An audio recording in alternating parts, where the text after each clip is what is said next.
See, before I took the red pill, I was dating this girl. She had kids. Their dad died. So her mom talked to me and was like, please, can you help her? Can you be there for her? Can you step up? Honestly, I didn't want to, but I kind of felt like almost obligated, you know? I felt bad. So I did. At the time, when we first got together, I was living at my mom's house. I had a job. I didn't have a car. Long story short, I lost the job. I lost the car. I didn't have shit. No lie, this lady stayed by my side. She still fuck with me. And that's what made me really appreciate her. But I ended up winning this unemployment case. I ended up getting this good ass job. I ended up getting money from the I'm not gonna say who, but I'm gonna just say I won a loss, or not a lawsuit, but let's just say I get a check every month. That's all I'm gonna say. And I got a lump sum. So when I got all this money, I already had got an apartment. I let her move in with me, her and her 2 kids. Like I said, I wasn't red pill. I was simping at this point. Just me repeating this shit, it sound like some simp shit, but this is my life. This is a lot of other people's lives. So anyway, the coronavirus come. She can't work. She work at a daycare. So she's not even able to work. Plus she has 2 kids. I just got this apartment. We got furniture. We got cable. We got this. We got that. I ain't gonna lie. She got the furniture and she got the cable. But I was paying the rent. Um, I was helping her with her car note, car insurance, paying the rent, getting her hair done. Keeping her up, buying the kids shit. And I spent a little change, bro. I mean, I gave them the best life. I took her to nice restaurants. Um, and a lot of men will say, well, damn, a mother or two, why is you treating her like that? It's because, like I said, when I was broke as a bitch and I didn't have shit, she was there.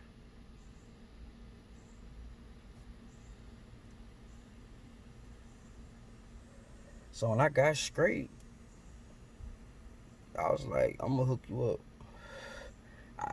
I ended up coming into like 10 grand all at one time, 10 bands. Plus I'm working. Plus I already had money. So I gave her $1,000 because I had more than that.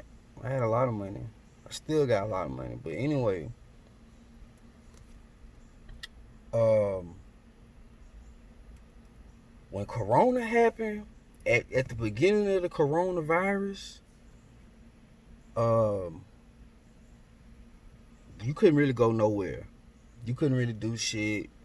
Everybody was freaking out. Motherfuckers was scared. So what did I do? Stay my ass in the house. She stayed in the house. So it was me, her, and the 2 kids in a 2-bedroom. And that's when shit started going downhill because I started seeing what type of person she was. And she started seeing that I pay attention and I know this shit. So it was like,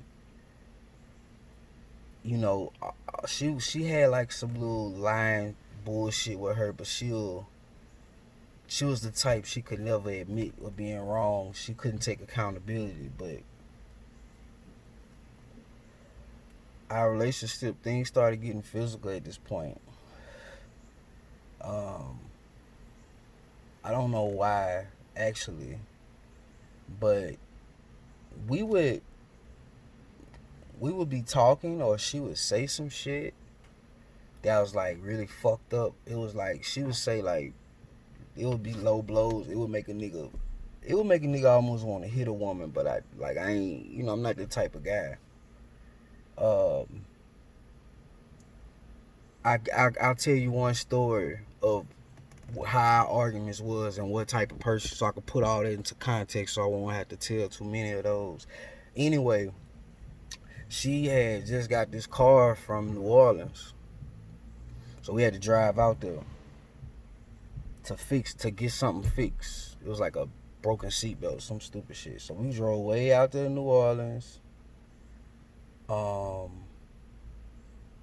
We get it fixed. We signed some papers. I mean, she signed some papers.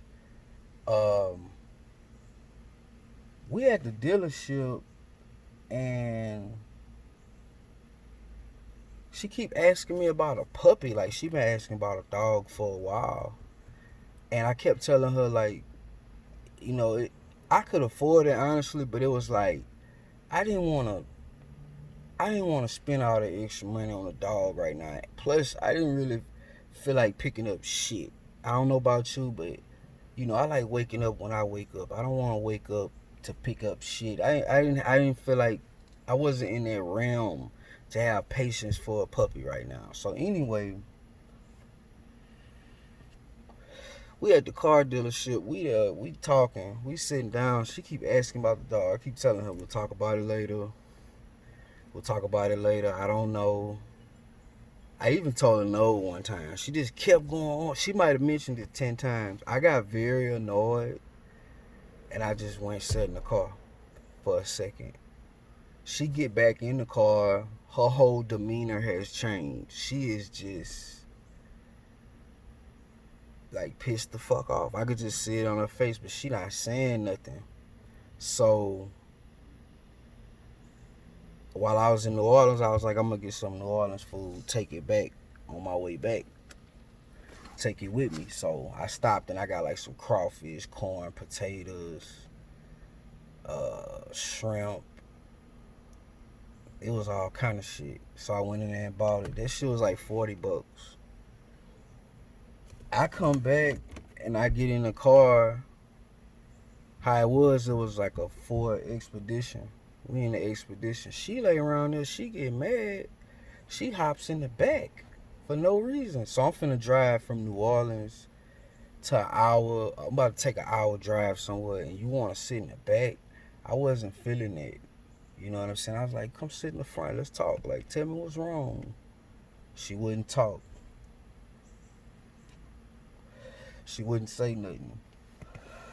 That's how she, you know, that's how you know the relationship with this woman ain't gonna work. When she get mad, if the woman just shuts down and doesn't want to talk and gets in the back seat or just straight up just ignores you, or be condescending or just really demeaning when she talk while she's upset, you gotta watch that. That's some borderline abuse type shit. It starts off psychological, cause most people, they just gonna talk and tell you what's wrong. Like, I obviously walked off cause I was upset, you know, because you kept going on and on about a dog, and like, you're not working, I'm paying all these bills. Like, why are you even thinking about an $850 dog right now? Like, are you fucking joking? She was dead serious. So anyway, I put some music on. She gets in the front seat. She starts turning the music off. I'm like, what the fuck? She starts turning the music off. She starts, well, can you turn it down? I don't want to hear that shit. And like I say, these are red flags. When a woman's doing shit like this is a woman you don't want to fuck with. Like, she's basically throwing a big fit instead of just talking about what's wrong. So anyway, I'm driving. We have an exchange. She hops back in the back seat again. You know, that pissed me off. So we talking shit to each other. This motherfucker throws a iPhone 11 Max, the big bitch, throws it at my head while I'm driving on the interstate. Then I say, you know, like, I cuss out at this point. I lose it. She jumps in the front and try to fight me while I'm driving on the highway. I pull over. I say I ain't driving. That's the end of that. If you go through shit like that with somebody, I don't think y'all relationship gonna work, because this is a woman that's irrational. So it's always gonna be some irrational shit. You could be the most rational, logic, easygoing, laid back guy, and they got women out here that will pester you and poke you and fuck with you until they get that reaction. A lot of times these girls say crazy shit. You so cool, you so laid back. Um, I I I want to see that other side. Like what? Why do you need to see that other side for what? Because a lot of them like that bad boy shit. So some of them fuck with you just so you get pissed off and put them in their place. But women like that, they're not worth it. It's a whole bunch of drama and bullshit. But anyway, um, of course we broke up. We broke up. She continued with the insults, and I just told her to her face, like, look, you know, I don't have any kids, and I got good income coming in, and I'm doing all right in my life right now. And if I get the right person next to me, I can elevate. But you gotta. I told her, I say honestly, and I'm not being cocky. I told her I'm the prize. I have no kids, nothing holding me back. I got money coming in. Whatever woman I'm with, they'll have an easier life, cause we can build off of my foundation. I say you gotta stop acting like you all that, because at the end of the day, you got 2 kids, you real young, and you overweight. I really told her that. I had to let her know what she stood, because she would always say shit.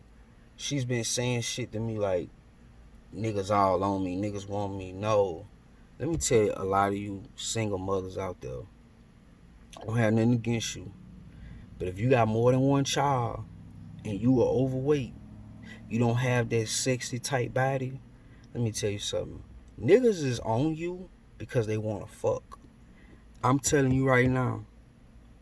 I knew a girl in a wheelchair. Niggas was trying to fuck her. For a woman to get a man or somebody to fuck her, all that requires is a pulse. So a lot of y'all women, is the game watered down for them. See, a woman might have 10, 15 dudes pursuing her, maybe more, depending on her level. But guess what? Probably only one of them really hitting on shit or look like something. One or two of them. See, they game watered down. See, men, we gotta key in and lock in on one thing that's special and go for that. But see, women, it's like a goddamn, when they going through their music, their iPod collection, when they looking through the music, they can choose. But guess what? You rolling the dice way harder than I am. But we roll the dice too. But what I'm saying is, if you're single and you don't have kids, don't get with a woman that has kids, because you will never have any authority. No matter what you do, it's basically gonna be wasted, because when she decides she don't want to do this, or y'all break up, or whatever happens between y'all, everything you done for them kids is just, you could look at it like it's charity almost, because it's like if you watering a plant, watching it grow and taking care of it, and then I never get to see it again. It's like, well, I did all this shit for nothing. The problem I have with a lot of single mothers is, it's like, you can't talk to them the way they talk to their kids. You can't really interact with them the way they mom do. It's just certain things. It's too many boundaries. I can't pop the child. I can't, yell at them. I can't take this from them. I can't tell them to shut up. I can't tell them to go to their room. Some women might say, well, yeah, you can, but the average woman, you're not fucking with their child. You're not the dad. And the dad could be in jail and get out 5 years later, and he can come home and whoop that baby ass though. But that's how I can spend money. I can spend money on them like it's my child, but I can't. They're never gonna really be. They're never gonna be your child. So it's like when you're dating a single mother, you're dating that woman, and we all men know this. Being with a woman is not. It's not the easiest thing because this like I said, this woman literally told me that it was my job to make her happy. That's crazy. It's my job to make you happy.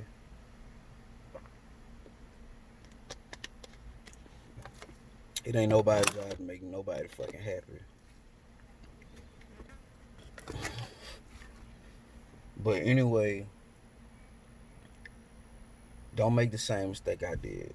Don't don't fuck with single mothers. Now, having sex with them, that's different. But you gotta be careful with that because you might really like that pussy, and 9 times out of 10, if you go to a restaurant and the food good, what you gonna do? Come back. So my advice is I wouldn't even fuck them.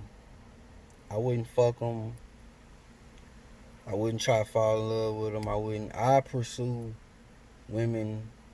Since I took the red pill, I'm only pursuing women that's younger than me with no kids or my age with no kids. She could be older, but I only want women that don't have kids and that can manage money. But like I say, man, let's all take that red pill together. Out.